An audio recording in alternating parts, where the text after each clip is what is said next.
Bismillahirrahmanirrahim. Assalamualaikum warahmatullahi wabarakatuh. Waalaikumsalam warahmatullahi wabarakatuh. Alhamdulillah kita dapat bertemu kembali.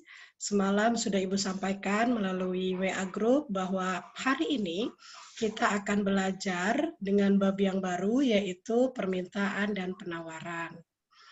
Kemudian Ibu juga sudah mengakses Zoom meeting. Silahkan bagi kalian yang belum mengakses teman-temannya untuk segera masuk ke dalam kelas. Baiklah anak-anak semuanya, sebelum kita mulai pembelajaran kita hari ini, mari kita berdoa menurut agama dan kepercayaannya masing-masing. Berdoa mulai. Selesai. Baiklah anak-anak, Ibu sudah membuat absen di Google Classroom. Sudah hadir semua ya? Sudah diklik hadirnya? Udah. Sudah ya? Oke, kalau sudah, gimana kabarnya nih semuanya? Baik? Sehat? Baik. Ya. Sehat. Sehat ya? Alhamdulillahirrabbilalamin, meskipun dalam kondisi pandemi seperti ini, kita masih dapat bertemu di sini, kita masih dapat melakukan pembelajaran meskipun dengan menggunakan daring. Ya. Anak-anakku semuanya, jangan lupa di rumah, meskipun tetap di rumah, jaga kesehatan dengan 3M, yaitu menjaga jarak, kemudian memakai masker, dan juga mencuci tangan. Ya, baiklah anak-anak, kita harus banyak bersyukur ya. Di masa pandemi seperti ini, kita masih bisa melakukan pembelajaran. Dan sebelum Ibu melakukan pembelajaran di materi berikutnya, Ibu akan mengulas sedikit di materi yang sebelumnya, yaitu di materi pelaku ekonomi. Seperti yang kita ketahui, pelaku ekonomi itu ada 4. Yang pertama adalah rumah tangga konsumen, yang kedua adalah rumah tangga produsen, yang ketiga adalah pemerintah, yang keempat adalah masyarakat luar negeri. Nah, banyak sekali manfaat yang kita pelajari dari materi permintaan dan penawaran ini. Sebelum kita masuk ke dalam materi pembelajaran hari ini, Ibu akan memutarkan video yaitu tentang permintaan dan penawaran. Saksikan videonya ya.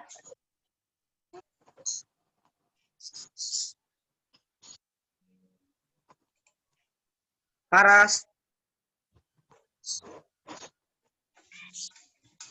Iya Pak Jarwi. Ras, weh. Bakaran yuk. Sebenarnya, dari mana sih datangnya harga itu? Dari sekian banyak faktor yang mempengaruhi harga, kali ini kita akan membahas salah satunya, yaitu hukum permintaan dan penawaran. Pernahkah Anda mendengarnya? Secara umum, istilah permintaan bisa diartikan sebagai jumlah barang atau jasa yang diinginkan atau dibutuhkan oleh pelanggan. Sedangkan istilah penawaran diartikan sebagai jumlah barang atau jasa yang tersedia di pasar. Lalu, maksudnya hukum permintaan dan penawaran itu apa? Kira-kira contoh sederhananya seperti ini. Misalnya Anda bayangkan diri Anda sebagai penjual susu murni. Dengan mempertimbangkan berbagai ongkos dan keuntungan yang ingin Anda peroleh, anggap saja Anda menjualnya dengan harga 5.000. Orang-orang mulai berdatangan membeli susu murni di kedai Anda. Dari anak sekolahan, ibu-ibu arisan, sampai bapak-bapak yang hobinya badminton. Namun, karena sudah habis terjual, orang-orang jadi pindah mencari susu murni ke kedai pesaing Anda. Wah, ternyata pesaing Anda pasang harga di 6.000 dan masih laku juga. Duh, coba kalau Anda nggak kehabisan susu murni. Anda pasti masih bisa jualan, bahkan menambah keuntungan Anda. Anda menghubungi supplier untuk menambah stok susu murni Anda ya? Nah, karena stok sudah tersedia, orang-orang mulai datang lagi ke kedai Anda kan? Permintaan susu murni ternyata sangat banyak ya. Ini jadi kesempatan Anda untuk terus mendapatkan keuntungan yang lebih banyak lagi.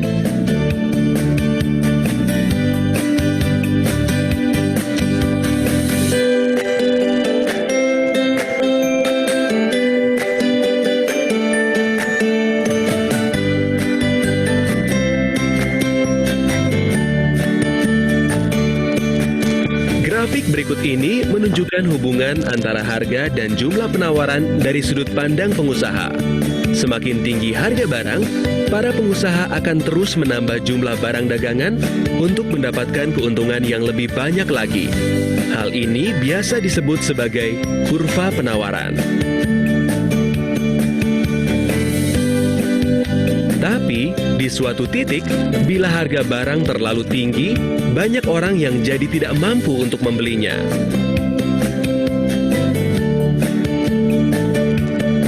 Dan dengan banyaknya jumlah persediaan barang yang ada, Anda malah jadi kelebihan stok. Lalu, apa yang akan Anda lakukan? Anda tidak akan berputus asa, bukan?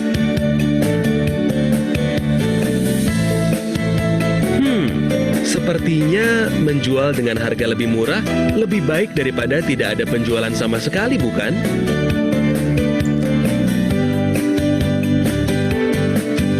Wow, ternyata pesaing Anda juga terus menurunkan harga susu murninya ya. Karena penjualan Anda semakin banyak, persediaan susu murni Anda semakin sedikit. Berarti saatnya untuk menambah stok susu murni Anda lagi nih.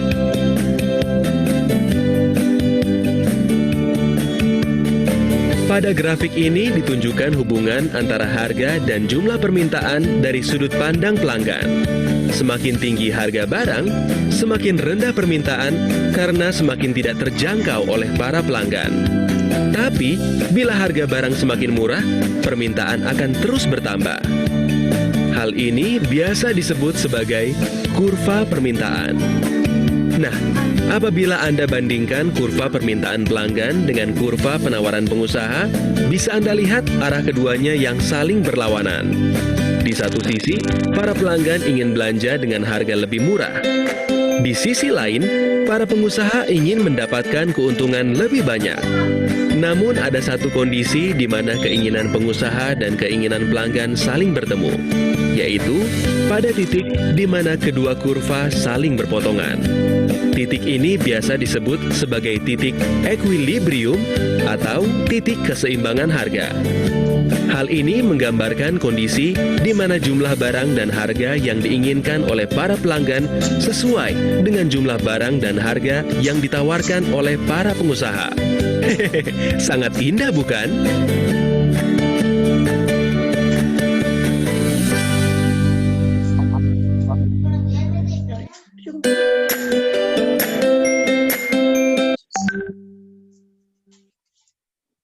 Baiklah anak-anak, itu tadi video tentang permintaan dan penawaran, hukum permintaan dan penawaran.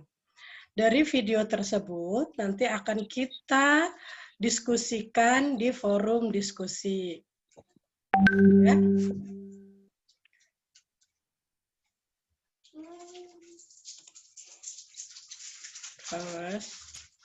Tolong please. Oke, hari ini kita akan belajar tentang keseimbangan dan struktur pasar. Ya, gelap ya. Keseimbangan dan struktur pasar. Ya. Yang pertama yaitu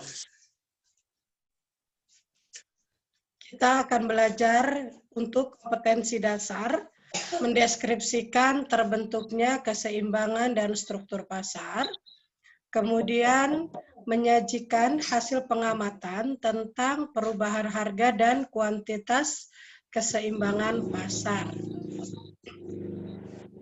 Kemudian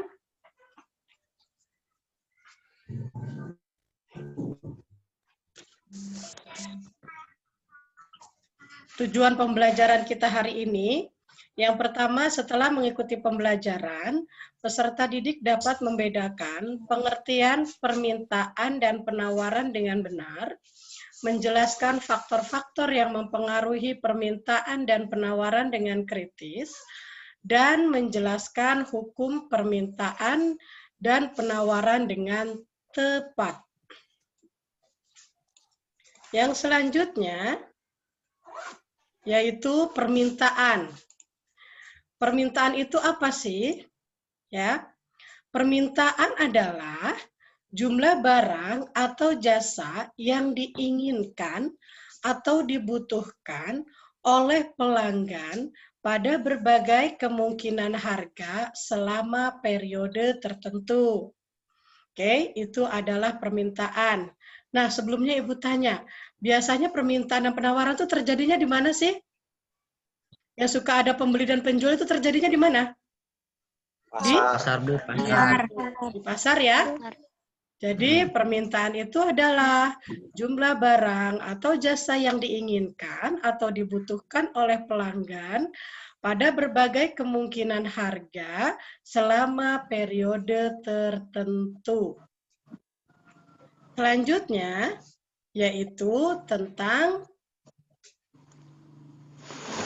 hukum permintaan. Apa sih hukum permintaan itu? Yaitu semakin turun tingkat harga, maka semakin banyak jumlah barang yang bersedia diminta. Dan sebaliknya, semakin naik tingkat harga, maka semakin sedikit jumlah barang yang bersedia diminta. Anak-anak, hukum permintaan ini berlaku apabila ceteris paribus. Apa sih Bu ceteris paribus itu? Ceteris paribus itu adalah faktor-faktor lain dianggap tetap. Ya. Nah, Ibu ulangi sekali lagi. Permintaan itu adalah hukum permintaan itu semakin turun tingkat harganya, semakin banyak jumlah barang yang tersedia diminta. Dan sebaliknya, semakin naik tingkat harga, semakin sedikit jumlah barang yang bersedia diminta. Jadi, permintaan ini berselop apa? Negatif atau positif? Ketika harganya naik, katanya, jumlah barang yang tersedia dimintanya sedikit. Ketika harganya turun, jumlah barang yang dimintanya naik banyak. Berarti selopnya negatif atau positif? Negatif. Negatif, betul ya? Untuk permintaan berselop negatif. Oke, lanjut. Faktor-faktor yang mempengaruhi permintaan. Yang pertama, jumlah penduduk. Semakin banyak jumlah penduduknya, semakin besar permintaan terhadap suatu produk. Kemudian pendapatan masyarakat juga sama, ya. Semakin pendapatannya tinggi, maka dia akan mempengaruhi permintaan. Kemudian selera masyarakat. Selera masyarakat juga akan berpengaruh terhadap permintaan, ya. Kemudian yang terakhir, yang keempat, ini harga barang lain. Harga barang lain ini apa? Yaitu harga barang substitusi dan harga barang komplementer. Seperti yang kalian ketahui, komplementer itu berarti barang yang apa sih? Saling melengkapi. Ya, contohnya apa ya? Barang saling melengkapi itu? Contohnya apa? Kopi sama gula. Kemudian motor dengan bensin. Oke, itu barang yang saling melengkapi. Sedangkan substitusi itu barang pengganti. Contohnya apa? Kalau kita nggak ada beras, maka makannya pakai apa? Diganti apa? Ganti roti, gandum. Ya, betul ya. Itu adalah faktor-faktor yang mempengaruhi permintaan. Nah, selanjutnya yaitu jenis permintaan. Jenis permintaan yang pertama adalah permintaan potensial. Apa sih permintaan potensial itu? Permintaan potensial itu adalah permintaan yang sudah didukung oleh daya beli, namun belum terdapat keinginan untuk membeli. Jadi sebenarnya dia itu bisa beli barang, tapi belum ada keinginan buat beli barang tersebut gitu. Nah, yang kedua, permintaan efektif.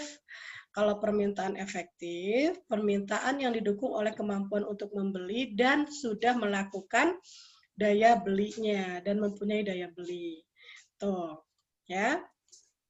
Kemudian yang selanjutnya adalah tentang penawaran. Nah, sekarang Ibu tanya nih, yang suka menawarkan barang itu pembeli atau penjual? Pembeli. Yang suka menawarkan barang? Penjual dong. Pembeli atau penjual yang suka menawarkan barang? Penjual. Jadi kalau penawaran lahirnya itu dari penjual. Sedangkan kalau yang suka minta barang, suka beli barang, pembeli atau penjual?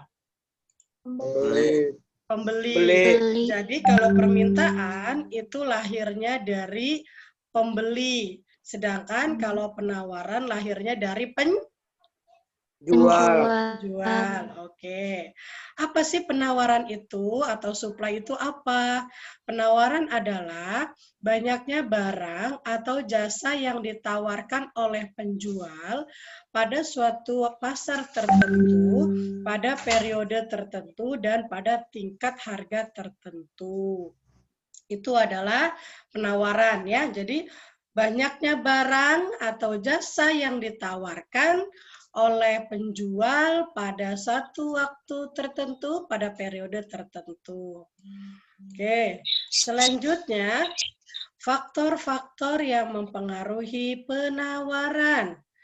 Yang pertama, harga barang lain, ya. Yang kedua, biaya produksi.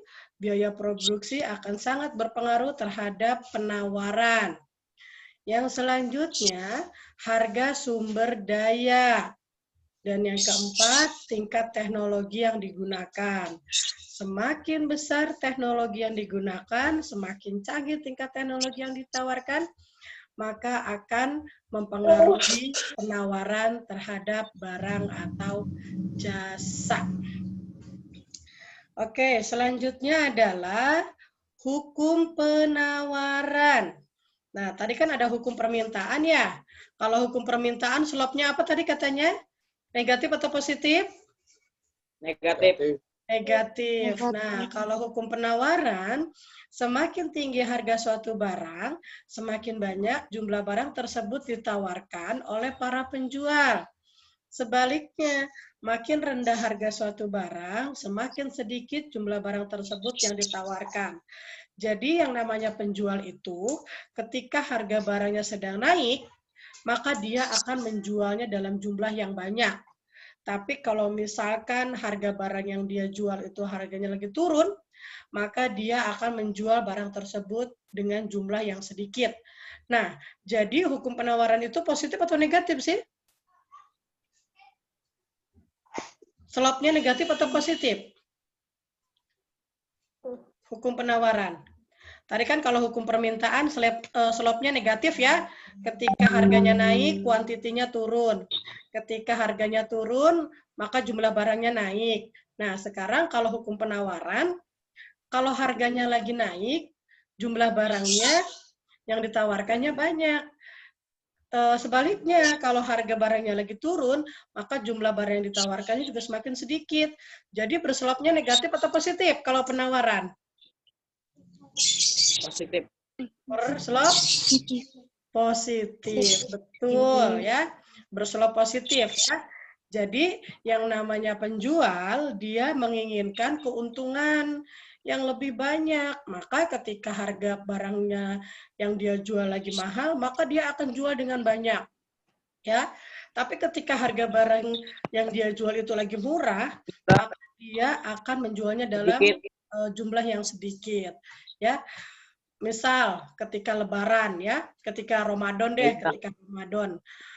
Ketika Ramadan itu permintaan terhadap daging, permintaan terhadap sayur, permintaan terhadap kue itu sedang tinggi permintaannya, ya, sehingga penawaran, ya, si penjual karena harga barangnya tinggi, maka dia akan menjual dalam kondisi yang banyak, kondisi jumlahnya yang banyak. Kenapa?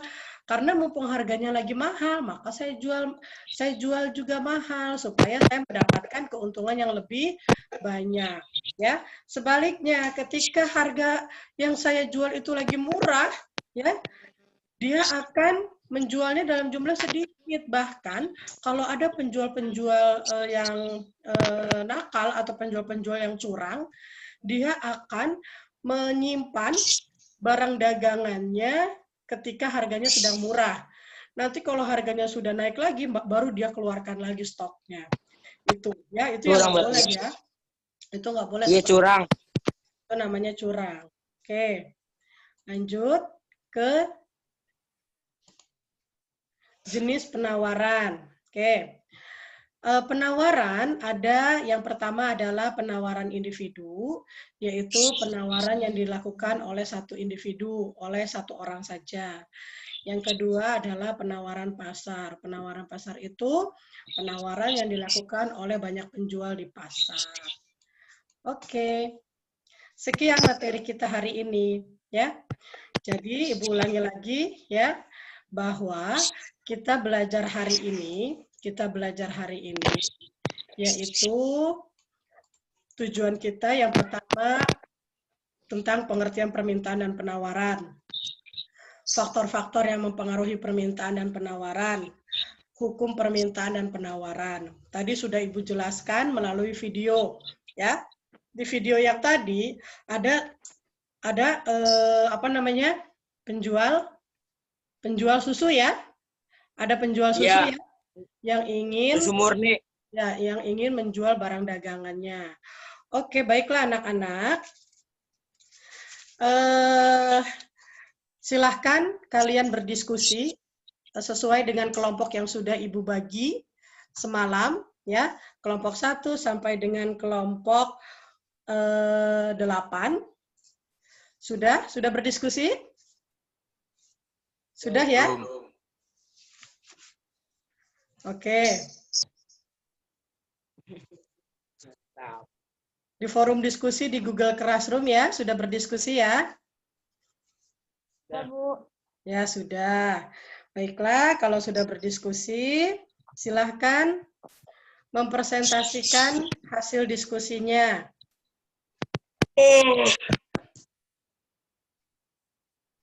Silakan mempresentasikan hasil diskusinya. Bagi kelompok 1.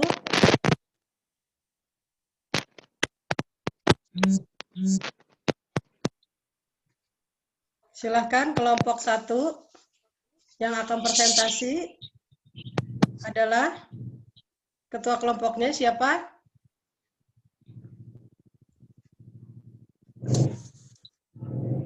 Halo? Dinda, ada Dinda? Dinda ada? Ada. Ya, silakan presentasikan, Neng. Mana Bu ngomongnya? Silakan presentasikan hasil diskusinya. Iya, Bu. Di sini saya akan mempresentasikan hasil diskusi kelompok 1. Ya. Permintaan adalah jumlah barang atau jasa yang diinginkan atau dibutuhkan oleh pelanggan pada berbagai kemungkinan harga selama periode tertentu. Sedangkan penawaran adalah banyaknya barang atau jasa yang ditawarkan oleh penjual pada suatu pasar tertentu dan pada tingkat harga tertentu. Iya, bagus sekali Dinda. Selanjutnya kelompok 2, silakan presentasikan hasil diskusinya, yaitu oleh ketua kelompoknya Alfia. Silakan. Saya perwakilan dari kelompok 2 akan mempresentasikan hukum permintaan. Ya. Semakin turun tingkat harganya, maka semakin banyak jumlah barang yang bersedia diminta.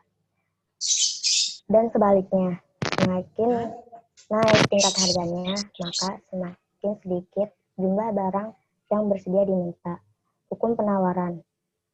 semakin tinggi harganya, maka semakin banyak jumlah barang yang ditawarkan. Sebaliknya, semakin kecil harganya, maka barang yang ditawarkan akan berkurang. Ya, bagus sekali kelompok 2. Selanjutnya kelompok 3 oleh Faras, ketua kelompoknya. Silahkan Faras. Faras, ada Faras?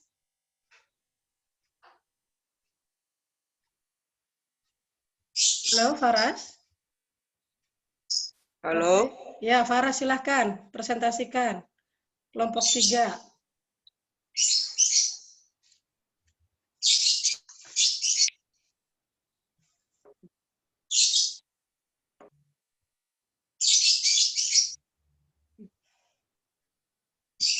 Paras mana Paras? Faras? Kalau tidak ada Faras, Zidni, Muhammad Zidni.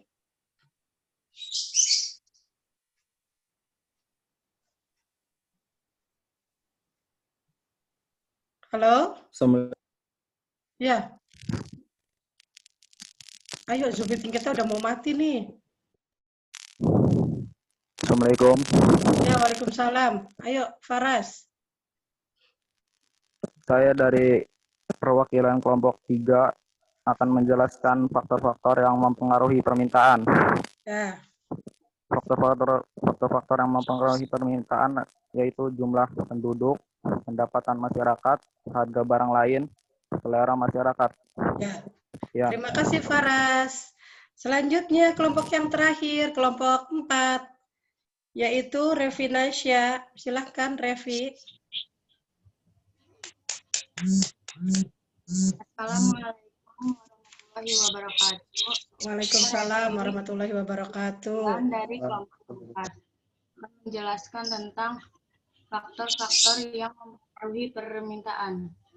Ya. Penawaran. Harga barang lain. Kedua, biaya produksi. 3, harga sumber daya. 4, tingkat teknologi yang digunakan. Ya, bagus sekali anak-anak. Baiklah anak-anak, itulah presentasi hasil diskusi hari ini. Ya, untuk sebelum mengakhiri pembelajaran hari ini, Ibu ingin mengadakan siapa yang bisa menyimpulkan pembelajaran hari ini. Ayo, siapa yang bisa menyimpulkan? Ya, silahkan. Dari pembelajaran hari ini, saya dapat mengetahui tentang pengertian permintaan dan penawaran, hukum permintaan dan penawaran, serta faktor-faktor yang mempengaruhi permintaan dan penawaran, Bu. Ya, bagus sekali Siti Aisyah. Kemudian, apakah ada yang bisa merefleksikan kira-kira apa sih manfaatnya pembelajaran hari ini? Ada? Dari pembelajaran hari ini bermanfaat yang saya dapat. Dari pembelajaran hari ini bermanfaat yang saya dapat adalah saya dapat mengetahui pengertian dan penawaran yang sangat bermanfaat untuk kehidupan sehari-hari. Iya, terima kasih Putri atas presentasi refleksinya. Baiklah anak-anak, itu tadi sudah dirangkum oleh teman-temannya bahwa pembelajaran kita hari ini tentang pengertian permintaan dan penawaran, tentang hukum permintaan dan penawaran, dan juga tentang faktor-faktor yang mempengaruhi permintaan dan penawaran. Ya, anak-anak. Sebelum Ibu akhiri pembelajaran hari ini, Ibu sudah membuat post-test di Google Classroom. Silahkan kalian kerjakan post-test tersebut ya. Baiklah anak-anak, sebelum kita akhiri, Ibu minta KM untuk memimpin doa. Silahkan KM memimpin doa.